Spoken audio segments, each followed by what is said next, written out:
Bonjour et bienvenue à tous dans cette première vidéo de la chaîne dans laquelle je vais vous présenter mes dernières lectures comics. Le premier titre que je vais vous présenter, c'est Jonah tome 1 par Chris Samnee et Laura Samnee, dessiné par Chris Samnee et mise en couleur par Matthew Wilson.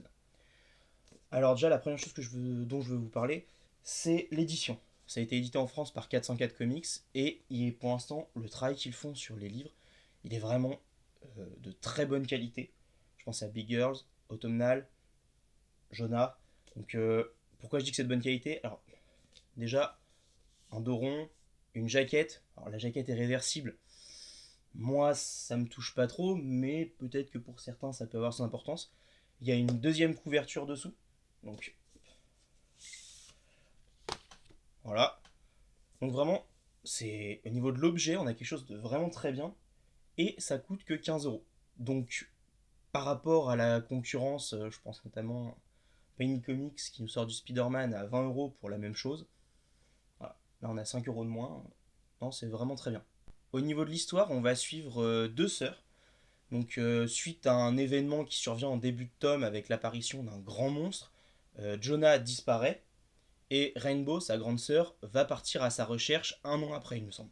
Donc, au niveau de l'histoire, on a quelque chose d'assez classique. On va juste suivre ce personnage qui va chercher sa sœur. Elle va la retrouver assez vite et on va voir comment elles vont apprendre à se réapprivoiser l'une l'autre. Et il va en découler quelques petites péripéties, notamment dues au monstre dont on a parlé un peu plus tôt. Et donc même s'il y a quelques petites pistes qui semblent intéressantes à développer par la suite, d'où viennent les monstres, d'où vient la force de Jonah, parce qu'on voit qu'elle a une force assez puissante, elle fait un peu penser à Sangoku. J'ai vu ce parallèle revenir plusieurs fois et je suis assez d'accord.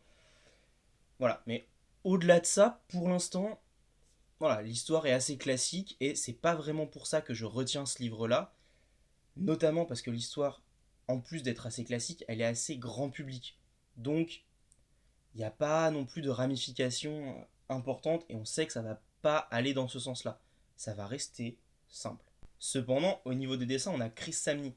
Chris Samnee, il a notamment travaillé sur le Daredevil de Mark Waid ou sur le Firepower de Robert Kirkman, plus récemment. Et moi, il a un style que j'apprécie vraiment beaucoup. Euh, c'est très épuré. Il y a peu de traits, peu d'ombrage. Au niveau de la colorisation, souvent, du coup, ça donne des aplats avec quelques ombres, mais ça permet vraiment de lire plus facilement une action. Et en plus, ça, c'est aidé par le fait que Chris Samnee sait très bien découper ses planches, sait très bien créer des séquences pour mettre en avant les actions de ses personnages. Ici, contrairement à Firepower ou justement Daredevil, on a un chara-design des personnages qui est beaucoup plus rond, qui fait un peu penser à du dessin animé. Et ça correspond vraiment à ce qu'on attend d'un titre tout public, notamment les jeunes adolescents, voire les grands enfants, hein, un peu avant le collège ou début du collège. Mais moi, je sais que j'y ai quand même trouvé un intérêt à la lecture.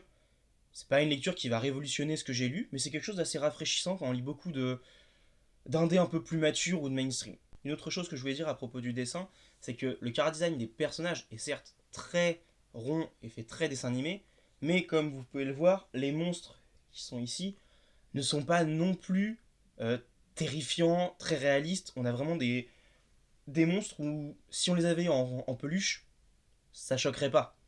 Donc moi j'aime bien, ça renforce le côté grand public, évidemment, et ça rend les affrontements contre les monstres un peu moins inquiétants pour les personnages, mais c'est une vision des monstres qu'on n'a pas forcément habituellement. Donc dans l'ensemble, j'ai été assez séduit par ce titre. Je vais vraiment prendre le deuxième, voir ce que ça donne. Alors, j'espère que ça sera dans la même veine, mais par contre, j'ai juste un petit détail qui m'a un peu embêté. C'est qu'au niveau des décors, on a la forêt au début qui est vraiment très belle visuellement, puis après, on passe assez vite sur des décors désertiques. Et je trouve que c'est dommage quand on a un dessinateur comme Chris Samnee de pas pousser un peu plus loin les décors, de pas faire des grandes villes ou des marécages, enfin vraiment de varier les décors. Et c'est vraiment ce que j'attends dans le tome numéro 2, c'est un peu plus de monstres, un peu plus d'environnements variés.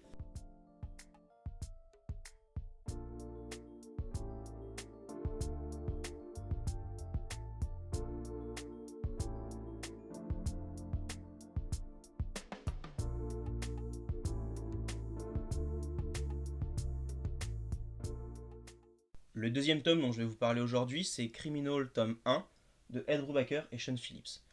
Alors, Ed Brubaker et Sean Phillips, c'est un duo iconique du polar. Hein, vraiment, à chaque fois qu'on va parler de polar dans le comics, c'est un nom qui va revenir. Ils ont fait notamment Fatal, Fondu au noir. Euh, D'ailleurs, j'y reviendrai un peu après sur Fondu au noir. Mais dans ce tome, on va suivre l'histoire de Léo, un ex-braqueur qui, suite à un coup qui a mal tourné, a décidé de se retirer du milieu. Et l'histoire commence au moment où il est ramené vers ce milieu par un ancien camarade et un flic ripou qui lui propose de faire un dernier gros coup, se partager le million et disparaître.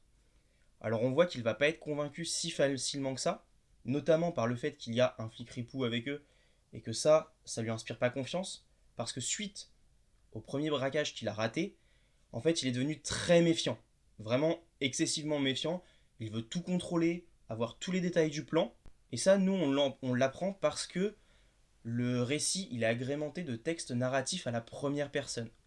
Et dans cette première partie de récit, lorsque l'équipe monte les préparatifs pour le braquage, on va voir ce que pense Léo de la situation, des différents personnages. Et on va apprendre à connaître Léo au travers des autres et au travers de la situation. Donc qu'est-ce que j'ai pensé de ce tome? Et ben moi j'ai vraiment beaucoup aimé, hein, ça m'a tout de suite fait accrocher à la série, si bien que j'ai acheté les suivants. Je les ai déjà tous, j'ai commencé le deuxième, je vais vous en parler juste après, mais en tant que tel, vraiment ce qui m'a marqué dans celui-là, c'est le développement de personnages. Comme je vous le disais, on apprend à connaître Léo au travers des autres dans la première partie, mais suite au braquage, il va se passer certaines choses qui font que Léo va être sous pression, et donc dans la deuxième partie du récit, les textes narratifs vont nous en apprendre beaucoup plus sur Léo. Il va beaucoup plus se livrer, comme toute personne qui est sous pression, il est stressé, il fait des erreurs, et au travers de ces erreurs, on va en apprendre plus sur lui, qui il est vraiment. Et c'est vraiment qu'à la toute fin du récit, qu'on va avoir toutes les clés pour comprendre la psyché de Léo, pourquoi il agit comme ça, pourquoi il est aussi lâche, comme le dit le titre. Et de ce côté-là, vraiment, j'ai pas été déçu. En plus, le scénario est vraiment très intéressant à suivre, hein. Euh, Tous les préparatifs, voir les plans qu'ils vont monter, voir comment ils vont tester certaines choses pour voir le temps de réaction de telle ou telle personne, de tel organisme. Donc ça, c'est vraiment quelque chose que j'ai apprécié. Et la deuxième partie accélère le rythme. Donc toute la première partie fait monter l'ascension, on a le braquage, puis après, l'œuvre ne nous lâche plus. On n'a qu'une idée en tête, c'est la continuer jusqu'à la finir pour savoir ce qui arrive à notre protagoniste. Maintenant, je vais passer au dessin, et c'est là que le bas blesse un peu. En effet, j'avais beaucoup d'attentes parce que j'avais feuilleté un peu Fondu au noir que j'ai depuis quelques temps dans ma palle. J'attendais de lire au moins le premier tome de Criminal pour savoir si je le commençais. Et quand j'ai ouvert ce tome-là, j'étais assez déçu. Le dessin est pas du tout le même. Enfin, si, c'est le même, mais en beaucoup moins beau. Et en plus, la colorisation est à des lieux de ce qui se fait dans Fondu au noir, ou même dans Reckless récemment, qui apporte un peu plus. Là, on a une colorisation très simple, qui va juste jouer un peu avec quelques ombres, c'est tout. Donc ça, j'étais un peu déçu. J'ai... Je sais que ça va s'améliorer par la suite, donc au final, c'est qu'un détail, mais ça m'a mis un peu de temps pour rentrer dans le récit. Donc oui, vraiment, je vous conseille ce tome-là. Et si ce tome-là vous accroche, je pense que je peux vous conseiller la suite sans vraiment douter.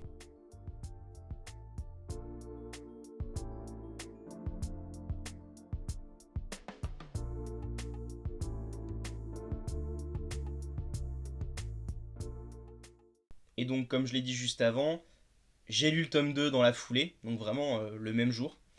Et dans ce tome-là, alors ce que je savais pas, c'est qu'en fait, on va. C'est différents one-shots. Chaque numéro, de ce que j'ai compris, va suivre un personnage différent ou revenir sur un personnage qu'on a vu longtemps avant. Enfin, chaque tome n'est pas centré sur Léo. Là, on va suivre Tracy Lawless, un membre de l'armée américaine, qui va apprendre que son frère, un criminel, est mort.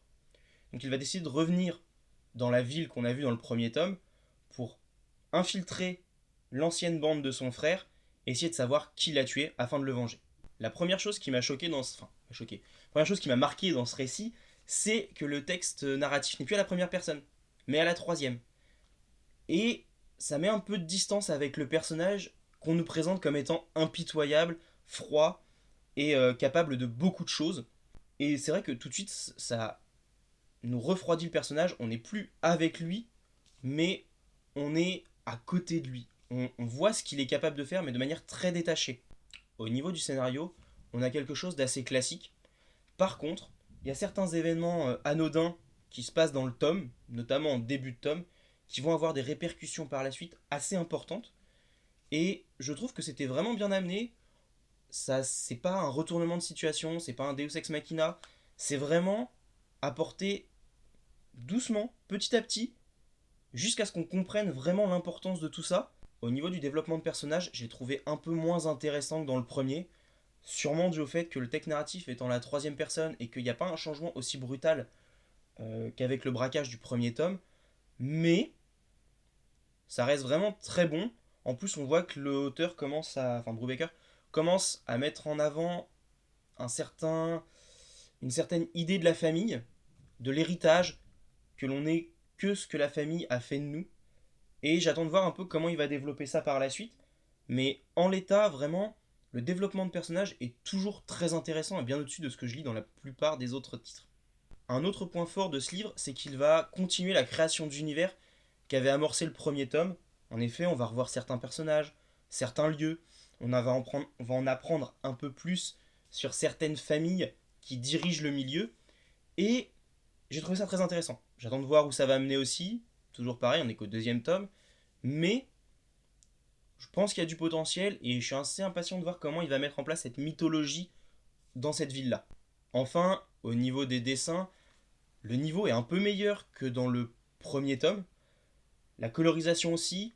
Il y a quelques idées assez sympathiques, notamment lors d'une course-poursuite, où chaque case est éclairée en bleu, puis en rouge, puis en bleu, à cause des phares de la police. Donc ça, j'ai trouvé ça assez sympathique. Par contre, c'est toujours pas au niveau de ce que j'attendais en achetant ces tomes-là. J'ai feuilleté un peu les suivants. Voilà, ça va s'améliorer.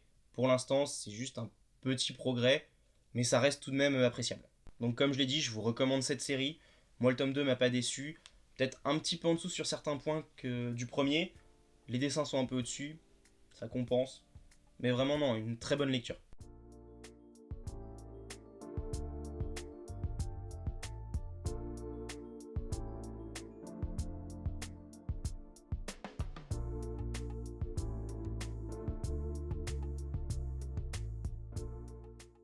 On passe ensuite au dernier titre indé de la semaine. Donc Les 7 secrets par Tom Taylor, dessiné par Daniele Di Nicuolo et mise en couleur par Walter Baiamonte. J'attendais beaucoup ce titre parce que Tom Taylor, c'est celui qui a fait Deceased, qui a fait Injustice, le début d'Injustice. Donc moi j'avais beaucoup aimé ce qu'il avait fait. Je m'étais lassé au bout de plusieurs tomes pour Injustice, mais la proposition initiale vraiment m'intéressait. Et donc je me suis procuré ce tome-là. Le postulat de base dans ce récit, c'est qu'il y a 7 secrets qui, s'ils étaient dévoilés, pourraient changer la conception du monde et créer de grands bouleversements dans l'humanité. Il y a donc un ordre qu'on va suivre qui est chargé de protéger ces 7 secrets et qui les a répartis dans 7 mallettes qui sont confiées à des duos de membres de l'ordre en qui on peut avoir confiance. Chaque mallette est ainsi protégée par un gardien qui a pour but de protéger le porteur de mallette et la mallette de tout ce qui pourrait leur arriver. Le porteur de mallette, lui, son seul but, c'est de protéger la mallette. Ce n'est pas de se défendre, ce n'est pas de contre-attaquer vis-à-vis d'une menace, c'est de se sauver, de s'échapper, de ne pas la laisser tomber entre les mains d'autres organisations. Or, en début de tome, on commence forcément par une attaque d'une autre organisation sur l'un des duos. On va ainsi apprendre à connaître le duo, ainsi que Caspar, le héros qu'on va suivre à la suite du titre. Mais ce premier chapitre, dans lequel on nous introduit l'univers, moi je l'ai trouvé vraiment bouleversant. Enfin, il m'a vraiment ému, j'ai été instantanément investi émotionnellement auprès des différents personnages, notamment le trio qu'on nous présente au début. Et même si on sent qu'on est face à un tome d'introduction, je trouve que toutes les informations qu'on nous donne, que ce soit sur l'ordre avec ses règles, ses contraintes, son organisation, ou sur les antagonistes, sont bien amenées on a un récit qui est bourré d'action, donc toutes ces informations sont diluées au fur et à mesure et sont expliquées dans des dialogues. C'est au lecteur de reconstituer un peu tout ça.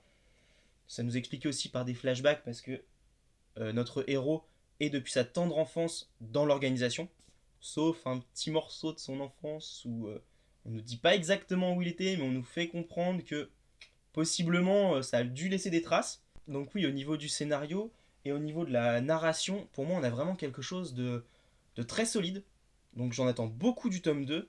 Par contre, j'ai un petit peu peur au niveau des dialogues, parce qu'il y a certains moments, notamment lorsque le personnage participe à un tournoi qui est censé décider de qui va porter la mallette, donc qui sera le nouveau porteur de mallette suite à un événement survenu dans le chapitre 1. Il y a certains dialogues qui sonnaient un peu niais, un peu vraiment mauvaise série pour adolescents. Et à ce moment-là, je me suis dit, mince, c'est un super premier chapitre, mais ça baisse directement. J'étais un peu circonspect. Finalement, c'était juste un passage, mais ça, allié aux dessins qui parfois font un peu BD pour adolescents, manga, j'avais peur qu'on se retrouve dans une série vraiment destinée aux adolescents. Donc pour ça, j'attends de voir le tome 2, ce que ça va donner. Mais pour l'instant, je suis quand même assez confiant. Il y a pas mal de pistes qui méritent d'être explorées, que ce soit sur l'éthique de l'ordre qui paraît discutable, sur le lieu dans lequel était le jeune héros pendant son enfance, ou la véritable nature des secrets, parce que très tôt dans le tome, au bout de 2 ou 3 pages, on apprend que les secrets, ce ne sont pas juste des mots. Donc effectivement, j'attends vraiment beaucoup de la suite. Au niveau des dessins, comme j'ai dit, ça fait un petit peu BD pour ado, voire manga, mais ça prend le meilleur de chaque côté. BD pour ado, on a des chara-design assez clairs, assez marqués, vraiment tous différents, on reconnaît bien les personnages, on apprend vite qui est qui, ce qu'ils pensent, donc vraiment ça aide à retenir qui est qui. Et au niveau du côté manga, c'est plus pour l'expression, au niveau du visage, mais c'est quelque chose de très bien parce que je trouve que c'est quelque chose que le manga fait bien. Il nous retransmet facilement les émotions des personnages, notamment à travers les yeux. Donc là, on le voit un peu mieux dans le tome, mais les yeux sont vraiment mis de manière à ce qu'on voit très très bien les émotions, que ça nous les retransmette bien. Et je pense que c'est en partie pour ça que le premier chapitre a autant pu me marquer, c'est qu'il y a vraiment un effort qui est fait sur ce que transmet le lecteur au travers du dessin et du dialogue. Donc oui, pour conclure, le dessin, il est assez simple, il n'est pas non plus révolutionnaire, j'ai pas pris une claque graphique, par contre je trouve qu'il correspond très bien à ce que veut faire le récit, et en ça pour moi c'est un bon dessin. Donc moi je vous recommande évidemment cette série. C'était encore une très bonne série que j'ai lue cette semaine, il y en a eu quand même beaucoup. Mais ouais, non vraiment, je vous la conseille, essayez. Moi j'attends le tome 2 pour vraiment confirmer tout le bien que je pense de cette série et de Tom Taylor, mais pour l'instant ça me semble bien engagé.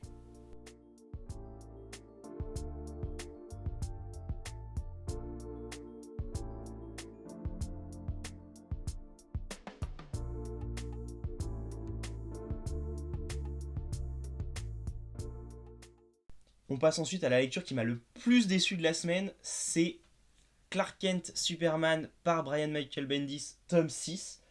Donc c'est la conclusion du run de Bendis sur Superman que par ailleurs j'avais beaucoup apprécié sur les tomes précédents, surtout les premiers d'ailleurs, et le tome où il y a la révélation euh, que Superman fait au monde. Donc moi j'avais bien aimé, ça avait apporté quelques bonnes idées, un côté un peu plus journalisme, on était un peu plus sur euh, le côté humain de Superman, ses doutes, le message d'espoir qu'il voulait porter.